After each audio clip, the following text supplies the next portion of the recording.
It looked like a dog, you know. They call it like the dog man or something. I mean, this thing was built. I mean, this thing was rugged. I mean, it's something I wouldn't want to tangle with it, you know.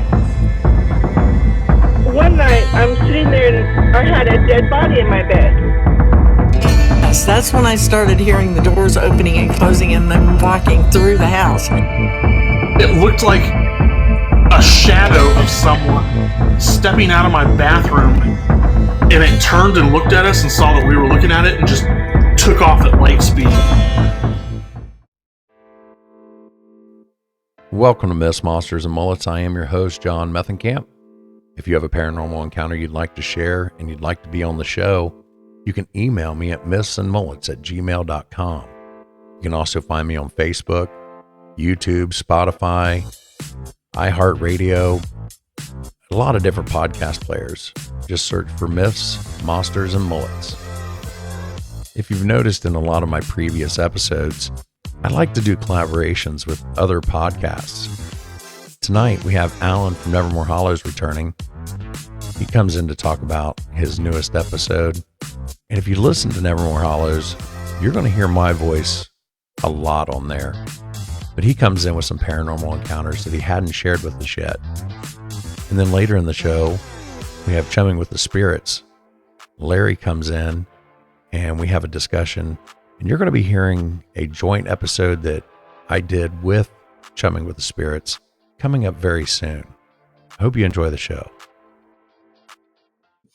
So, you have a new episode dropping tonight featuring a certain Myths, Monsters, and Mullets host. Yep. Would you like to talk about that? Yeah, let's do it. So, John, you and Chris and I, we've gotten close over the last few months, and Chris and I we love your character, John Cougar Hunter Methencamp, and so you've been so kind to me and Chris by telling people about us and pushing the show that we were like, well, how do we tell John that we are appreciative? So we wrote you into a show. I've been looking forward to this. And it's one of our longer shows. It's an hour long. And most of our shows, we try to keep around 30 minutes or so. But, this one, the story if for those of you who listen to the show, sometimes we get serious and write serious horror, but a lot of times we just write tongue-in-cheek B-movie stuff because that's what we love. And this one just lended itself to a B-movie scenario. And so I'll I don't want to give too much away, but I'll tell you this, the John Cougar Methencamp character shows up at about the 30-minute mark. But the whole reason of the story, there's two characters in there. One of them is a recurring character. It's a cat named Junji, and a new character that we introduced in Christmas named Ed McQueen. And they're having to fix a problem that John Cougar Methencamp has caused. I would never. How dare you? Right. But the funny thing is that even though John Cougar Methencamp caused the problem, he still plays a part in trying to fix that problem by being a badass. So I'm curious to see how it all comes out. I'm seriously looking forward to it. I know we've been talking about this for months now, and I am super stoked to have Methencamp join the Nevermore Hollows universe. And it's a perfect fit. I've said this to you before. It's a perfect fit. It was easy to write your character into Nevermore Hollows, and just see how he fits in and what he does. There's going to be more John Cougar Hunter Methencamp stories. There has to be. And and I'll say this. When we were on that text the other day, between me, you, Chris, and Matthew, and you came up with the idea of having a story about how Chris and you helped Matthew retaliate against the evil succubus who had sent the stuff, the evil plant to the drunken cryptid's bard. That's a beautiful story. I love it. I see how it could work in my head. So there's going to be retaliation. John Cougar Hunter Methencamp is going to participate in that retaliation. and I'm curious to see what happens there as well. Because when I write these stories, there's a nugget, but it kind of unfolds as I write it. So it's like I'm seeing it for the first time. Well, I know I'm looking forward to it. And if you haven't yet, everybody needs to follow Nevermore Hollows, not only on here, but on your favorite podcast player, YouTube, OnlyFans, wherever you can find Nevermore Hollows, you need to be following them. Yeah, so Chris and I are pimping ourselves out on OnlyFans. Thank you for pushing that out there. So Nevermore Hollows OnlyFans. I really would not subscribe to that. Why? What, man? That's our source of livelihood. You're robbing us of income. How are we going to feed the babies? Keep the lights on, man. Oh, okay. Go to his OF. It's fine. Hope So I gotta somebody tell you is. this. Chris spent like a good week trying to get your inflection down. So because he did the voice of John Cougar Hunter Methencamp, and I feel he took a little bit of creative liberty, but I think it's perfect because he I think he captured your inflection a little bit, but he also made it a little gravelier so that you're a little bit comes across very badass. So what we'll do is we'll get you on our OnlyFans too, so that we can all make money together. All right, yeah. When we come down in September, we'll shoot some stuff for the OnlyFans. Apparently, Look. In all honesty, that's funny you should say that. But in all honesty, I was thinking today it would be cool if I could have another John Cougar Hunter Methencamp episode ready to go then, and you just do the voice. We'll sit down and we'll record the show, and you can actually be the voice of John Cougar Hunter Methencamp. And, with the way you deliver some of those lines off the cuff and do some ad-libbing and stuff, maybe the three of us could riff off each other a little bit. It would be fun. Yes, it would. Yeah, I'm looking forward to it. So I know that you've been on my show several times, but I still feel like you have some paranormal encounters that you have not given up yet. Yes. Uh-oh. Yeah, no, I'm here. I'm here. Yeah. Oh, okay. Yeah, there's quite a few, and so I guess that's an invitation to speak about one. Well, yeah. I've got people. That's what they want to hear, Alan. We got to give people what they want. All right. Yeah, you're right. Let's give them the dark and nasty, right? Right. Hey, that's going to be our catchphrase for the OnlyFans.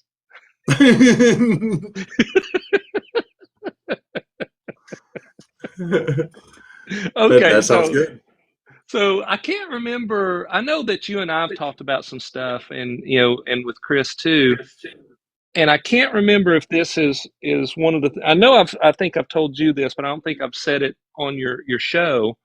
But and if I have, you can stop me and and tell something different. But for 30 years, I was married to a woman who struggled with addiction, and what we all kind of believe. When I say all, me, you, Chris, we believe that drugs and alcohol used in a certain way can open up the ability for darkness to enter into your body, your life, and affect yourself and others.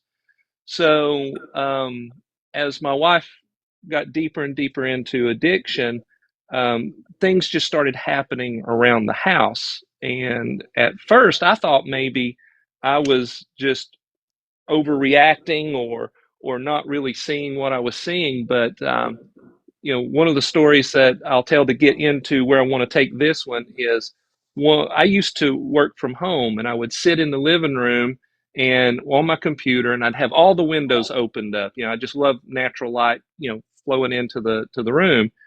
And I kept getting glimpses of shadows out of the corner of my eye. And at first I thought, well, it's the trees, it's the shadows from the trees and whatnot. And over, gosh, maybe a week, 2 week period, I became more and more convinced that these weren't the shadows from the trees. And there were reasons why you could tell. Sometimes, I would literally close the blinds. Sometimes there wouldn't be enough sunlight to make the shadows come in. And I was catching these shadows out of the corners of my eye. And so it got to the point that I started feeling a presence. There's something in the room with me. And so I finally decided one day I was just going to talk to my wife about it and just see if she was, what she thought, because I had had a medical condition where my thyroid was jacked up. And I don't know if anybody's ever had a thyroid problem, but when your thyroid is messed up, it can cause hallucinations. And I had never had a hallucination, but I had had moments before they figured out what that was, that I had had moments where I didn't think anything was real. So I was asking her opinion, on one of her lucid days, just to make sure that she didn't think I was acting funny, right? Do I need to go to the doctor and have them, check my thyroid again? And so I sat her down and I said, hey, I want to talk to you about something. And I said, it's starting to freak me out. And she goes, is it about the shadows? So she had she been was seeing them too. That's right. She had been seeing them, and she had been holding it in, thinking that it was something related to her addiction. So, we started talking about it, and we realized that we were seeing the same things. We were feeling the same things in this house. And, it wasn't anything at the beginning, like a lot of folks, will say, at the beginning, I didn't feel it was, necessarily evil or dark. It was just a thing. So it was just a thing that was in the house that was happening. So me, being a spiritual person, I started really paying attention to what was going on. So over the period of a year, her addiction, she just got deeper and deeper into the darkness, and things started happening more and more. We started seeing not just shadows. I started seeing literal movement in the rooms. And I'll give you an example. Is my son at the time, he used to like to come into the bedroom, and he would like, I would read in bed, and he would come into the bedroom and he would just lay on the floor and go to sleep. He was, 8 years old at the time. And he would just do it just because, that's just what he liked to do. And so one night I was sitting there and I was reading, and I kept seeing something peek around. My bed faced the door that led into the hallway. And I kept seeing something peek around the edge of the doorway, and I thought it was him. And so it peeked around again, and I got up and I walked into the hallway, and there was nobody there. And my wife was asleep on the couch in another room part of the house. My son was in his bedroom asleep. So whatever this was that was peeking around the corner, it was an entity. So at this point, all my spidey senses are a tingle, right? So I lay back down in bed, and I'm pretending to read, but I'm really watching the doorway. And I could clearly see, it was so fast it was hard to catch any detail, but there was a head peeking around the doorway at me. So I'm freaked out. Yeah, so I'm truly freaked out. It's happening fast enough that I can't get a glimpse of detail, but it's happening. It's clearly happening. So at this point, I'm like, okay, nothing has bothered us in the year since this has been happening or so. And, I just have to believe that whatever it is, I'm going to be okay. And so I just thought, well, I know this sounds retarded and insane, but I thought, let me just pray about it and ignore it. So the praying about it's not retarded, but the ignoring it is retarded, right? So I prayed about it, and I roll over, and I start to go to sleep. After, an hour or so, I just, fatigue sits in. And I hear my son come in and lay down in the floor beside me. So I decide I don't want him laying in the floor when whatever's going on is going on. So I'm going to get him in the bed with me. I roll over. There's nobody there. But you heard something come in the room. Not only did I hear it, I mean, I felt, how sometimes when somebody will come by you, you just feel like the air moving around or whatnot. I mean, I felt him and heard something come into the room. But Oh, wow. yeah, so this kind of stuff keeps happening, and it just keeps escalating and escalating and escalating to the fact where after some more months goes by, it's a very dark time in our home. The addiction is bad. How we're reacting to it is bad, and I'm seeing more and more of these manifestations. And where it ultimately ended is there's another story I'll tell you later on a different show. But when I knew that it was something was happening to the point that I needed to get serious about how to handle this spirit, because it was a spiritual attack, is I had fallen asleep in the bedroom, and it was, I don't know, it's middle of the night. I don't know what time. It's 2, 3 o'clock in the morning, whatever. And I could feel something lean onto the bed. And, so I wake up my eyes thinking, or I open my eyes thinking it might be my son, it might be my wife, because she didn't sleep in the bed with me at this point. And, so I'm in a groggy state, and I open my eyes and there's no one there. And I feel a hand stroke the side of my face. That's true. True story. So my heart is racing, pounding in my chest.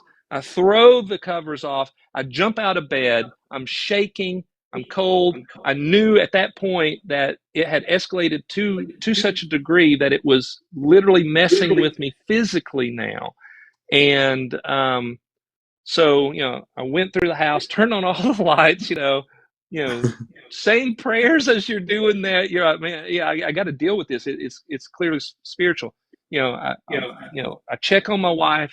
She's okay. I go and I grab my son, and of course he's asleep, but I just sit in his bedroom all night long at that point, wide awake, just watching to make sure he's okay. And but nothing ever bothered him, ever. It always, what we were seeing, it was with me and my wife. It was manifesting to my wife and manifesting to me. My wife says that she never had any physical contact with these things, but that she saw them, and she could see that there was an escalation of what she was seeing. But she was hearing things. She would hear people say her name. But I was the only one that ever had been touched by these things. Holy cow.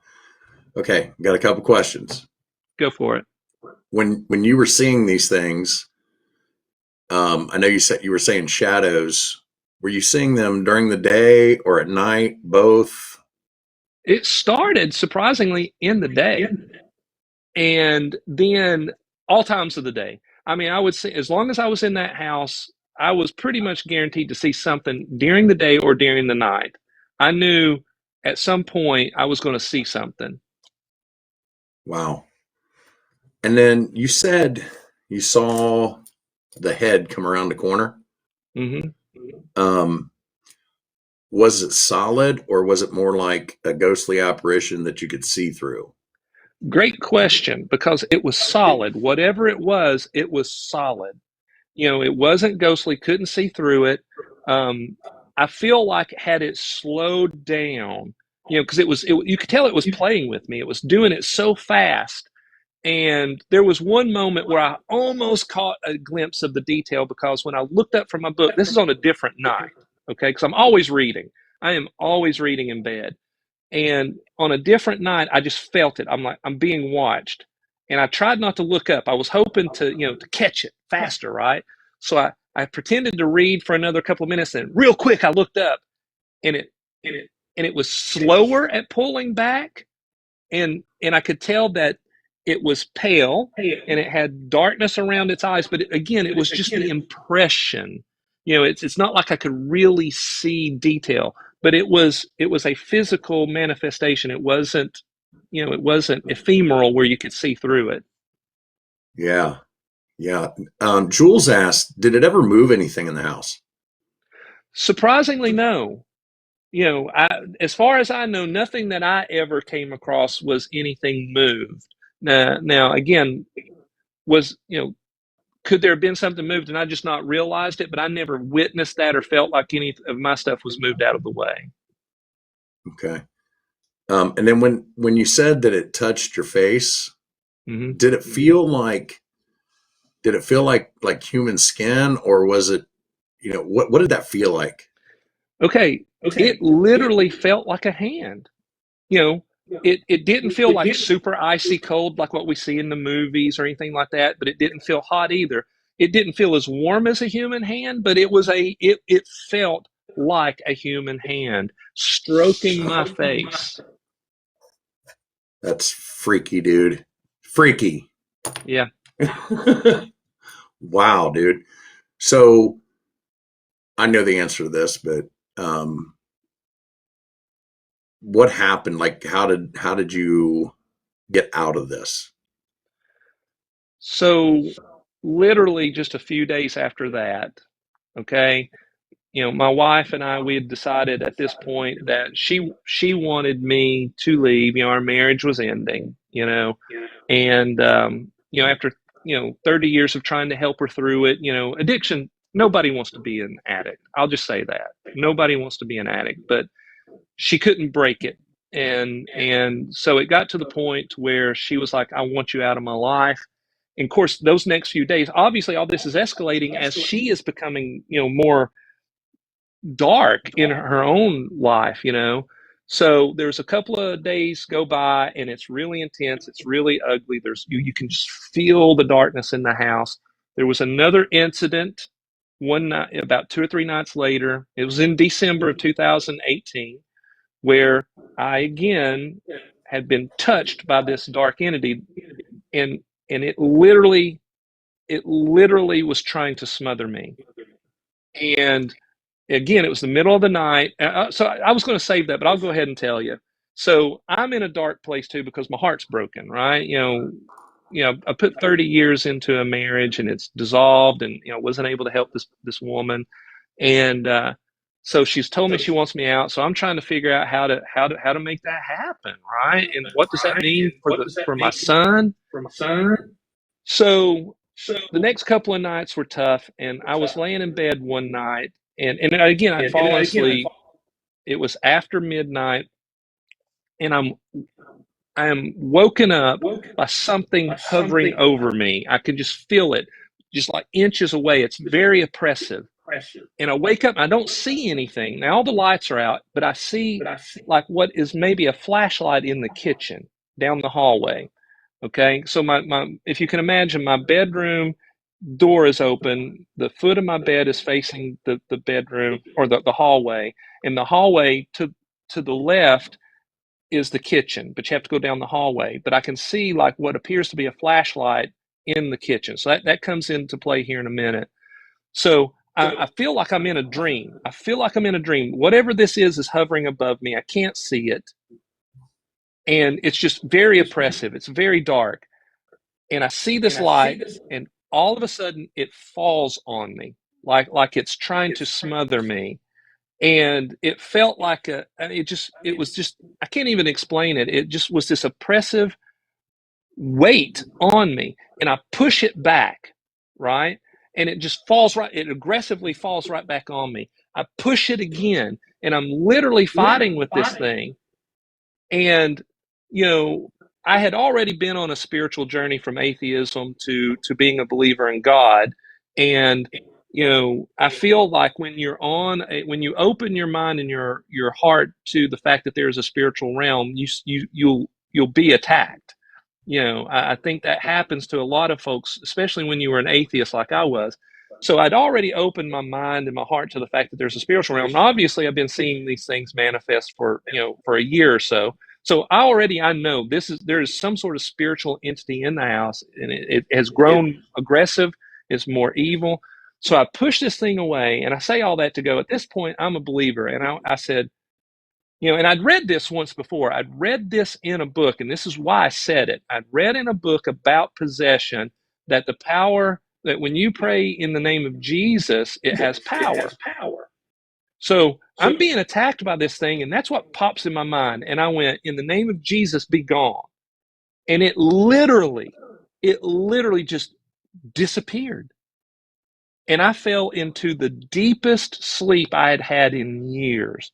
Okay. I mean, just profoundly deep. So the next morning, I wake up and I'm thinking it was a terrible nightmare. It couldn't have been real. Even though I'd been touched on the face a few days earlier, there's no way that what I experienced could have been real. It was so terrifying. I couldn't breathe when it was happening. I was pushing this thing. There's no way. And I got up, and my wife was standing in the kitchen, and I said, "Can I ask you a question?" She says, "Yes." I said, "At any point did you get up last night?" And she goes, "I got up and I used the light on my flashlight to go into the kitchen so I wouldn't wake anybody." So that light that I saw meant that I was awake. What I Oh, so experienced was it real. wasn't a spiritual light. No, That was actually your wife, but that that was my proves wife. that you were awake feeling this. That's right. So it was not a dream that I was having. Wow. And so it was literally that day was the day that I moved out. Holy cow. So we had some questions. We're going to have to go back a little bit. Link asked, when you got touched, did it feel like it was like a full hand or just like fingertips? It was a full hand. Imagine that you're laying there and somebody who cares about you just strokes uses their full palm, just kind of stroke your, not even a stroke, just kind of lay on your face and then just lightly pull it off. Oh, wow. But as loving as a touch as that sounds like, when it touched, I knew it wasn't a loving thing. It was oppressive. Yeah. And then when you said that you pushed it away, like you were physically wrestling with this thing. It wasn't like you were pushing it away with your mind. You were like physically with your hands trying to push this thing away. Yes, I literally, because I'm laying flat on the bed on my back, and this thing is hovering Oh, over me. I pushed it toward the ceiling. holy cow. Wow. I'm glad you got out of that. Yeah, I mean, because that's terrifying, dude. It's yeah, absolutely terrifying. like a lot of us, when we tell stories like that, whether they be that intense or a little bit milder, you get two reactions. You get bullcrap, or you were hallucinating, or a third is it's a full on lie. And Yeah. I think you have grown to know me enough to know that I'm even though I'm a storyteller, I'm not going to if I'm telling you, John, this is the truth, and I put my reputation on it, I think you know that I'm telling you the truth. Absolutely. Absolutely. Absolutely, I do. Wow, Alan. That was awesome. I don't even know where to go from that. Jeez. Yeah. That is. So, and I'll tell you this, it was literally, so I move out, right? And it took me a few weeks to get settled into, this. I got a little crappy apartment across town, and I was trying to think, well, you know, what did all that mean? Why did all that happen? But I can tell you, the day I got out of that environment, things literally got better that day. And when I was living in that crappy little apartment, I met my new wife. My son and I started to thrive. You know, everything just got better when I was removed from all of that darkness. Okay. Link had asked if you'd ever had pictures or videos of any of this, but I don't think that he did, Link. No, unfortunately, I didn't. And, I don't think I'd have been able to, like even if I'd set up a camera while I was reading, I don't know if it would have caught anything the way it was so fast. It would have been just one of those, it'd been another blurry picture. Yeah. Yeah. I think he means pictures of himself. Oh, Becca thinks that maybe Link means, do you have pictures of yourself at that location? Maybe to see if there was things that were caught on film that you didn't realize at the time. I see what you're saying now. Yeah, there's all kinds of pictures. I would have now that's a great question. I'd have to go back through and see, because that never crossed my mind. Yeah. Yeah. See, that's what's great about these lives is I don't have to think of all the questions. Right. I like when I get the interaction down here because they think of things that I don't think of. And yeah, that was a great question. I like that. Yeah. So look, And I'm I'll glad go through and I'll my tell you wife this. was here. If I find any, I'll go through them because, obviously, we took pictures. I was in that place for 20 years. So there's pictures from like old film, so that we've Yeah. got in boxes. I'll pull those out and start going through those. And obviously there's some stuff on the phone, that I've uploaded to the cloud. I'll go back and look. And if I find any, I'll make sure that you and your listeners get first look. Absolutely. That's great. Somebody had another question. Am I missing something? Joe, I didn't know if he was being whatever, and I was going to. Oh, Cup of Joe, are you being sarcastic? Because if you are, you can leave. Yeah. So is what I meant. Okay. I'm not sure. I'm not sure what he asked something about professional. Do you mean professional help as far as like paranormal help, or do you mean I'm not understanding what the professional help means? I'll go ahead and either way, I never got professional help from either a paranormal investigator or psychiatric help. But I'll be honest with you, at the time I didn't know. I didn't have the network like I have today of folks because of the show, Nevermore Hollows. Chris and I have access to real live paranormal hunters now, that a couple of them are going to take us. Well, they were going to take us last September. We're going to go on a professional ghost hunting tour, but we just never got around to being able to make that happen. But we have people now that I could have pulled in, but I didn't have that network at the time. Yeah. Okay. Cup of Joe, you're gone. If you're not here for paranormal, you can just leave. I don't put up with, if you're not here for the paranormal, just leave. I don't care. I don't care about your snarky comments. You can leave. Sorry, Alan. Not a problem. Anyway. So, yeah. So that's is that your sister? That's my sister. So Michelle, yes, obviously. So where we were going with that, John, is I met some folks as I was trying to network and build the show last year. I met some folks at my local comic shop who were like, "Hey, man, we have a professional ghost hunting group that we go all over the world. They've been all over the world doing that." And she says, "I know some folks who have." They would go, and we've got 2 haunted hospitals within an hour to 2 hours from Cleveland where I live.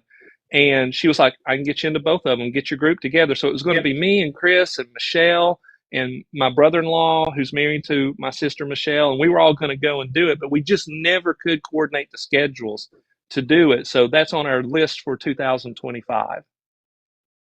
Heck yeah. Maybe like first week of September. Hey, you know what? Yes. Look, I'm serious, brother. That makes sense that you're going to be down this way. We could coordinate it. And she told me, the lady who I'm talking about, she said the best time to do it is in September, October, because there's no heat and air in those places, so it would be cooler. Yeah, there we go. All right. We're looking for stuff to do while we're down there, so that makes sense. Right. Dude, I can make this happen. Heck yeah. Heck yeah. Well, welcome in, Jackson. So yeah, we're gonna have to schedule at least a couple days or something while we're down there to hang out, and yeah, we can be the Ghostbusters, as Chris says. I love it. Yeah. All right, Alan. Well, I think I have a couple people that are ready to come in and tell their stories. So good. Well, as always, I appreciate every. Here. Yeah. Oh, yeah. Yeah. You have an open invitation anytime you want to come in. So I need you to go ahead and promote your show real quick before you get out of here. Well, thank you for that. Look, I'll say this. The show has grown because of John Cougar Hunter Methencamp saying stuff about us. I could see, our downloads have grown. We've had some new subscribers to YouTube, and my TikTok went from like 42 people to 650 people. So we appreciate that, but it's Never More Hollows. We're on YouTube. We're on all your podcast platforms. If you never listen to one of our shows, listen to the one that drops tonight, because it's we call it we're trying to be tongue in cheek, but we've called it "Whoop Ass from Another Planet," because John Cougar Methencamp. I'll just tell you this: he causes an alien invasion in a trailer park, and Sounds about right. because he won't shut his mouth, and so he causes an alien invasion, and it takes. I just don't want to give too much away, but I think it's going to be hysterical. But watch that one, and that'll give you an idea of, again, we do straight horror on the show, but we also like doing this kind of tongue-in-cheek B-movie stuff. And so anyway, I appreciate anybody to give us a listen. So there you go. In my personal opinion, go ahead and watch tonight's episode, but then go back to Psycho Juju #1 and just start from there, because you see the character development. Even though you can listen to it in any order, there is still some character development.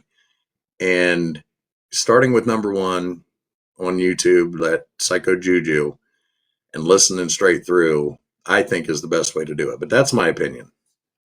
Well, we appreciate it. All right, Alan, I'll text you after a while. Sounds good, brother. See you later. All right. A few weeks ago, the guys from Chumming with the Spirits stumbled across my live on TikTok. And after some conversations, we realized that our shows kind of complement each other. So the following week, Larry comes back in to talk about his show and some paranormal encounters that he had. We'll be looking out for a collaboration that we're going to be releasing on both platforms. All right, Parachum, why don't you tell everybody about Chumming with the Spirits? Yeah, no problem. We've known each other for quite a few years, but we've always had this time where we would just sit around and drink and talk about stuff that's happened to us and watch episodes of TV shows. And we're like, why don't we just start a podcast and basically sit around and drink and talk about paranormal stuff? So we did, released our first official episode back in July and have been putting one out a week since and having a blast. I mean, this is the best time I've ever had. I've been doing the paranormal for over 15 years. You guys have like 3,000 followers or subscribers on YouTube, don't you? Yeah. That's impressive for what, 7-8 months, and you've already hit 3K. Yeah, I was pretty shocked about that. I was expecting, in the first 2 years, maybe hit 1,000 followers, but I'm blessed and happy that we're building a fan base so fast. It's been nice. I look at my numbers and I'm happy when I get like 1 or 2 subscribers a week. You guys are getting hundreds a week. That's impressive. Yeah, and I have to give the other guys credit. This wouldn't be where it is without them, because first off, OG, I mean, he's like the heart and soul of the podcast, and Jeremy, JD, keeps both of us in line and understands me because I have severe ADHD, and when I start talking, I go down rabbit holes, and he understands exactly what I'm talking about, which is phenomenal. Yeah, last night I joined in on your guys' conversation, and yeah, Alan says, and they do it without mullets. I can't believe it. That's hard to do. But I joined in on your guys' conversation. I tell you what, that was a blast, and I really look forward to doing more with you guys. Yeah, and I'm extremely mad because you guys were telling me stuff about this Nephilim thing that I knew about what they were, but you guys were telling me like the 6 fingers and 2 rows of teeth, and I'm like, yeah. That's where, if you listen to confessionals, if I'm wearing a confessional shirt right now, that's what the 6 fingers on there are about. Is about the Nephilim. Yeah, I'm gonna have to do a serious deep dive because I had no idea about any of that stuff. Yeah, I just knew that they were. I'll tell you a good podcast to listen to, and I've just recently, like, really hardcore started listening to it. Is Free the Rabbits. Okay. And he does a lot with the Nephilim and the giants and breaking down the biblical aspect of it. So I would highly recommend Free the Rabbits to everybody listening. Free the Rabbits. I don't get paid for these promotions. I just tell you what I like. I like podcasts and PBR. Okay. And my wife, not in that order. My wife's up there. I'm not saying which one's number one. My wife is in the room and on my every time I do these lives. So I like to try to make fun of her and try to get her to snort during my live. And I'm really close tonight. Really, really close. So you guys actually go out and do, like, you guys went to Bray Road and stuff like that, right? Yeah. I'm still working on that episode because I wrote a short kind of like video script story about what it could have been like if we had gone out there and encountered the thing, kind of like a comedy satire. And I've been trying to source someone to create like a storyboard cartoon comic for it. That's hard. Alan, Chris, is there anything that you guys could do to help these guys? Because everyone I've talked to is like, $500 to $1,000 for a 2 or 3 minute script, and I'm like, I don't got that kind of money. Yeah, I'm gonna get you guys in touch with Chris and Alan at Nevermore Hollows. Sweet, yeah. I can't guarantee they can help you, but that's the kind of stuff they do. Their whole podcast is horror, and nice. So maybe they may be able to at least put you in the right direction. Yeah, because I've tried AI generation of like scenes and stuff, and none of them are consistent. OG comes out with 3 arms in some scenes, and it's weird. But yeah, we try to go out. We haven't gone out as much as we do when we're actually like investigating with teams and stuff. But we've got a couple of them lined up possibly for this year that I'm pretty excited about. One of them's actually just down the road from me and about an hour and a half from OG. Have you guys ever heard of Atchison, Kansas? The Sally House? I have not. So Atchison, Kansas is considered one of the most haunted towns in Kansas. It's just got a lot of myth and lore behind it, but the Sally House, which is supposed... I have heard of the Sally House. Yeah, demonic activity. Actually, my very first interview that I did was with a woman from Kansas, and she was mentioning the Sally House. Yeah, it was on... gosh, Jeremy's going to kill me for this one. It became popular in the mid-'90s for a TV show that was documenting the activity from the family that was happening. And I can't remember the name of the show, but they actually showed on TV the scratches forming on the guy from the activity that was happening there. Wow. Like flowers and buttons melting on camera. It was pretty impressive. And I'm going to need to find out what that is so I can look it up. Apparently everybody that goes there has some sort of experience. I mean, not necessarily always bad, but it's notorious for rough experiences. Yeah. So we're gonna put. And it sounds like you're the one that draws all these kind of things to you. Yeah. I I think I draw stuff, but they think I have attachments. Especially with the stuff that's been happening in my apartment since I moved here about a year ago.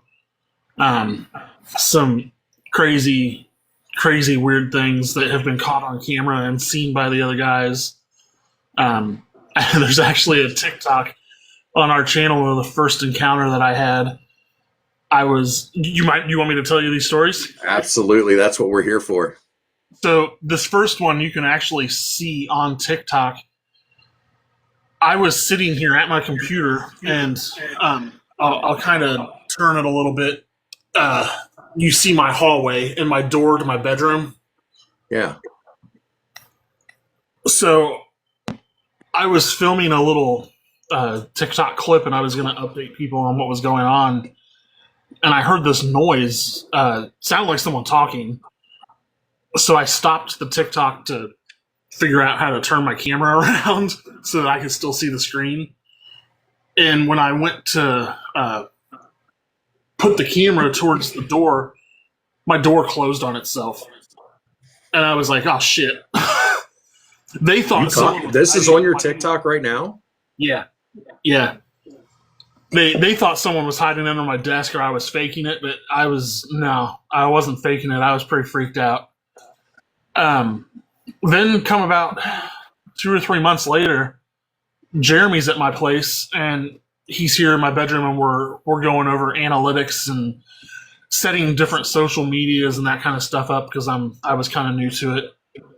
And he had all of his cameras and microphones and stuff set up throughout the apartment because he saw that and wanted to catch stuff. And we both saw, it looked like a shadow of someone stepping out of my bathroom. You could see it illuminated on the wall in the hallway. And it turned and looked at us and saw that we were looking at it and just took off at light speed. Now, when I say... Did you say you caught that on camera? We did it. Jeremy's batteries went red. The second he got up to go grab the batteries, sat back down and replaced them, we saw the shadow. Wow. And they were brand new batteries. We don't understand why the stuff stopped working all of a sudden. So everything was working fine right before all that happened? Yep. Yeah, that's classic, dude. That is classic. Yeah, and when I say shadow, I'm not talking about like smoke or a shadow figure. Like, it was so alarming. It looked like, so if I had been standing in the doorway to my bathroom with the light on, casting a shadow on the wall, like a physical person was in there, that's what we saw. We thought someone was in my apartment. He got up and cleared the place because he was closest. So I made him go. We know why he did it. We know why he did it. When he went to walk around, because I made him go check to make sure the front door was locked, he's like, it doesn't feel bad, but he said it felt extremely uncomfortable. He's like, someone was watching me. So he regrets not being able to get that on camera because everything stopped right before it happened. But I told him, that's the way stuff works. That's how things go in this field. And I find it annoying when people say, "Why didn't you catch this on film?" By the time you get your camera turned, and by the time you think about pressing record, most interactions are like 2 to 3 seconds. Yeah, you don't have time. You don't. And even if you happen to have your camera running, when you're trying to focus and you're shaking and everything else, that is why these pictures are blurry. So stop complaining, everybody. Just get out there and start looking. Yeah, you hear that, OG? He tells me that unless I catch it on camera, it's just a bullshit story.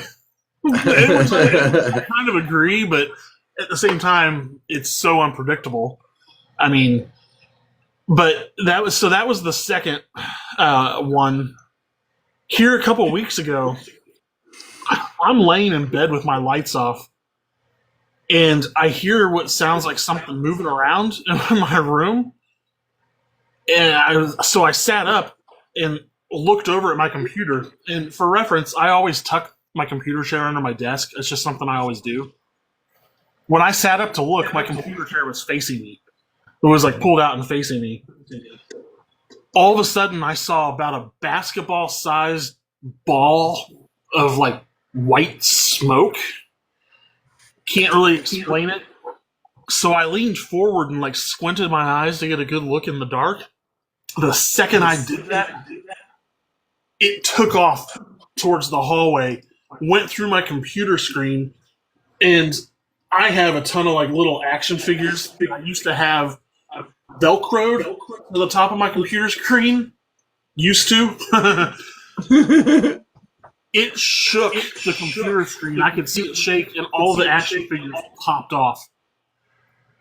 At that time, I was like, I have never experienced anything in the paranormal where it goes through something or affects something, causing a physical, violent reaction like that. And I've been doing this for a long time. I've been pushed, pulled. I hear stuff. I've seen stuff. That was a first for me. It was pretty startling. So, needless to say, I didn't sleep that night. And the lights were all on. Jules, hey, wait, hang on. Jules OG, he's actually part of the Showing with the Spirits. He's fine. He's just messing with him. He's one of the co-hosts. Yeah. He's just making fun of me. Yeah. Normally Jules is right. We do kick out anybody that makes comments like that, but since I know who OG is, we're going to keep him in here. Yes, and I've seen and experienced some pretty bad stuff, but it didn't seem threatening or anything. It was almost like an oh crap moment, like the ghost or whatever it was having. That, oh crap, he can see me. And then it was like, I'm getting out of here. So I do a lot of dumb stuff that I like to do. Like sometimes me and my friends go out and do sky watching, where we'll pick a cemetery or a place out in the middle of nowhere that has low light pollution levels, and we sit and try to watch the sky to see if we see anything weird. And I have to admit, I've seen some pretty crazy stuff in the sky. But one of the theories that OG and JD have is that it might not necessarily be a ghost. It might be something extraterrestrial that's knowing that I'm looking and keeping tabs on me. I can't really rule that out of the realm of possibility. I just don't know what's going on. Yeah. Have you ever experienced any lost time or anything? Yeah. Have you checked for lumps behind your ears? Yeah. And I had one for a little while behind my right ear, and it's gone now. But I just associated that with, like, I don't know, maybe a pulled muscle or something. And it just worked its way in. Okay. Since that lump has disappeared, have you those type of things slowed down or stopped? Remained kind of the same. This thing just fell off the shelf. Maybe none of this is paranormal. Maybe none of this is ghosts, and it's all UFOs and aliens. Yeah. And they're just trying to shut you up. That's what they're trying to do. Yeah. Well, I'm a big guy. They got to try pretty hard. I've seen Close Encounters of the Third Kind. I don't think you stand a chance, dude. Yeah, I've seen fire in the sky. I don't want to deal with that shit. Right. That movie terrified me as a kid. I think it's more terrifying because it's a true story. Yeah. That's a very good point. Have you ever seen the interviews with Travis Walton? Yeah. Yeah. I mean, not fun. It's been what 40 freaking years since that happened, and he's telling the same story. He's not recanting that. So, and he still gets worked up when he tells those stories. Like, I don't want to tell these stories. Right. I mean, he's had all this time to say, you know what, it was a bunch of us. We were, just, we didn't feel like working the next day. So we come up with this story. No, I mean, every time they interview these guys, they're all saying the same thing over and over and over again. They passed FBI lie detectors and,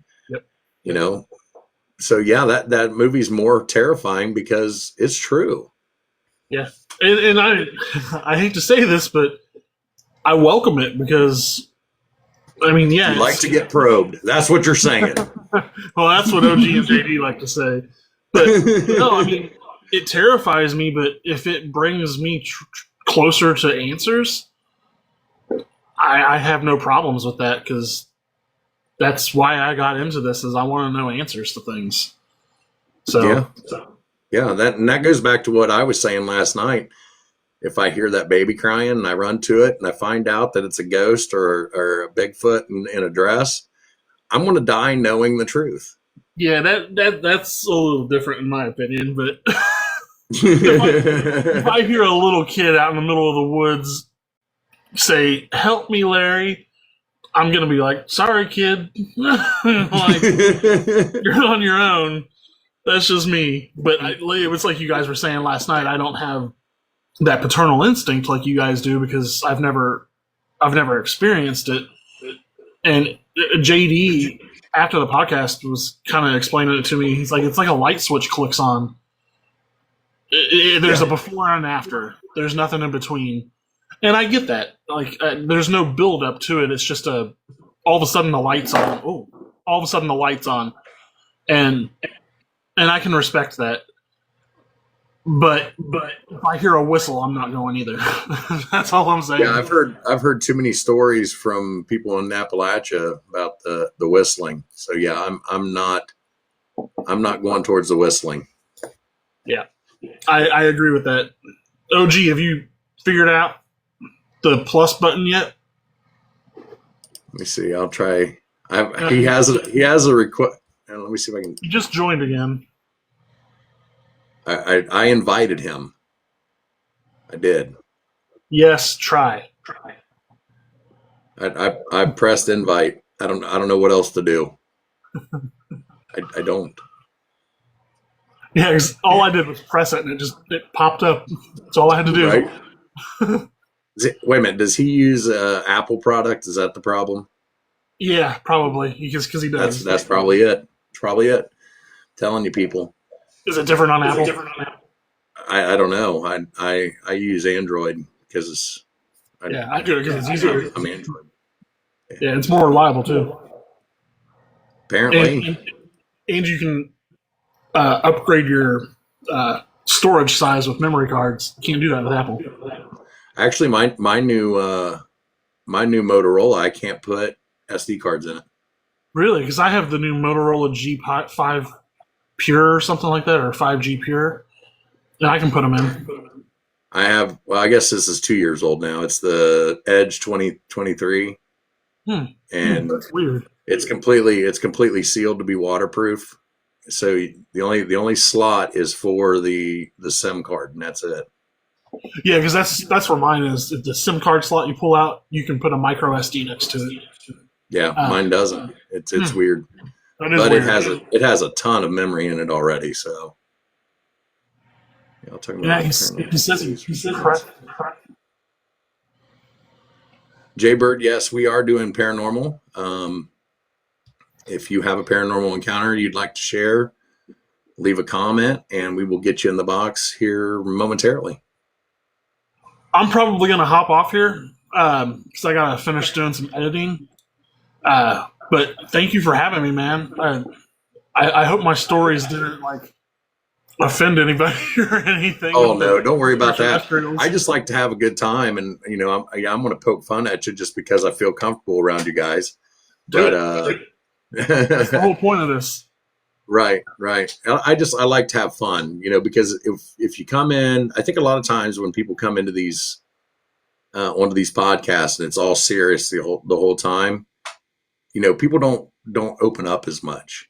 No, like you guys were talking about. Why we drink after you've had a couple drinks, loosening up. I try to use a little bit of comedy, just try to lighten the mood, make people a little more comfortable, So, yeah, we had a series that we were telling you about last night with OG's friend Juan came, and it was like I had to make it like a 4-part episode because we talked so long, we were plastered. Two of us threw up. I'm pretty sure I crapped my pants at one point. Yeah, it was bad. TMI. So, thanks, man. Hope you guys have a fun rest of the night, and I'll keep it on in the background and keep watching and listening and chime in every once in a while. Hey, I appreciate it. All right, man. Talk to you later. Talk to you later.